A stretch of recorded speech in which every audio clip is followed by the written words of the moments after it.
Hello there.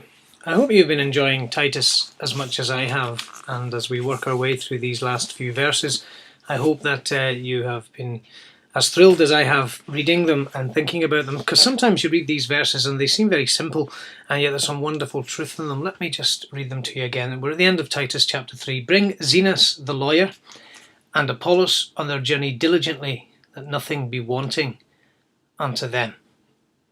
Now here's a lovely thing. The Apostle Paul is looking for two friends to come. We've been thinking about Titus. We don't know how long he was in Crete. We're thinking about the responsibilities that were given to him to complete a work that had been started there, to identify elders, to refute false teachers, and to make sure that the Word of God is practiced and lived in the believers' lives. And that's a wonderful thing. It's a really exciting thing. It's something that really is amazing to see God working in the lives of Christians. And so we've had this, it's a short epistle, but there's a lot in those chapters 1, 2 and 3 of Titus. But as Paul draws his thoughts to conclusion here as he's writing to Titus, he says to him, now do your best to bring Zenas the lawyer. The idea is do it fast.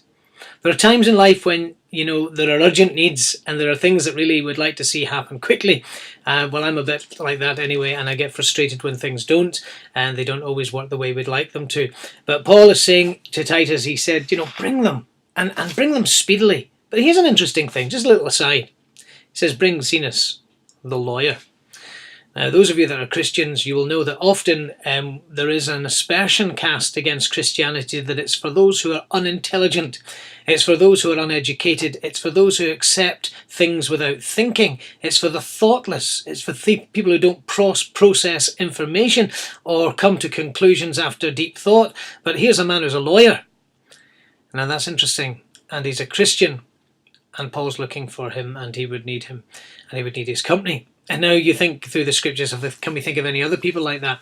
Well, we can think of men who worked in royal palaces in certain situations. We can go into the Old Testament, see men who worked in high political office, such as Daniel and Joseph. We can move into the New Testament records of the life of Christ and see a man like Luke, who was a physician. He was a doctor. And we can read Luke addressing his friend, who he calls the most excellent Theophilus. Now, whether he's a man of high rank or not, it would be kind of feel as if that might be the case. But here are people of high standing. Now, 1 Corinthians chapter 1 teaches, that that's not the norm.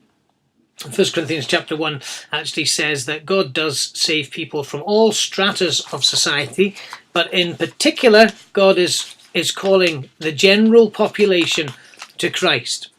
And you know the verse, I'm trying to look it up here, but I try and quote it. He says, not many noble.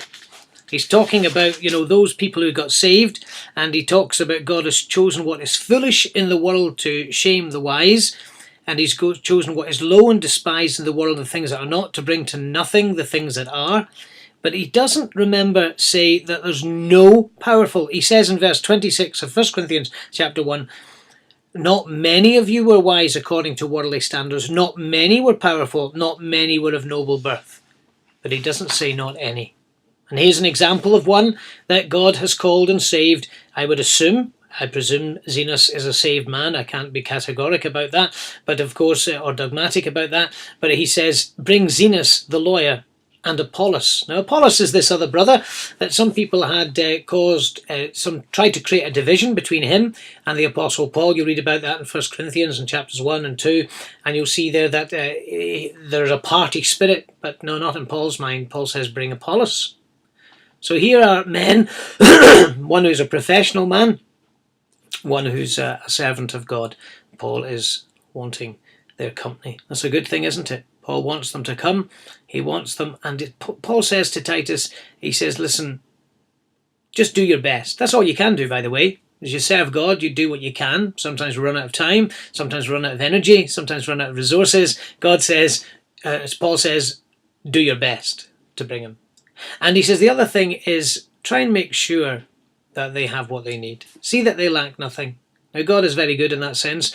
God provides for our needs, and there are many of God's servants many across the world doing different work for God, not all, in what people would generally call a full-time Christian ministry, but we know this, that God provides for the needs of his people. And sometimes it's more than we need, and sometimes it's just what we need, even though we might think we want or need more. He says, make sure that these people lack nothing. My encouragement to you today is threefold from this passage. God's servants should work together, as in Apollos and Paul, and there should be no divisions between them. There are high and low ranking Christians, if you can put it in those terms, in social terms. The lawyer, he's a Christian in terms of Paul needs him. As far as I can see, he's a believer, and at the very least, he's a man who's sympathetic to Christian things. And the third thing is provide for the needs of God's people as they seek to serve him or travel or go to help other of God's people. You see, what Titus would do would facilitate Zenas and Apollos being able to go and help the Apostle Paul. And we all play our part in providing for the work of God and helping those who are involved in it. Thank you again so much for listening to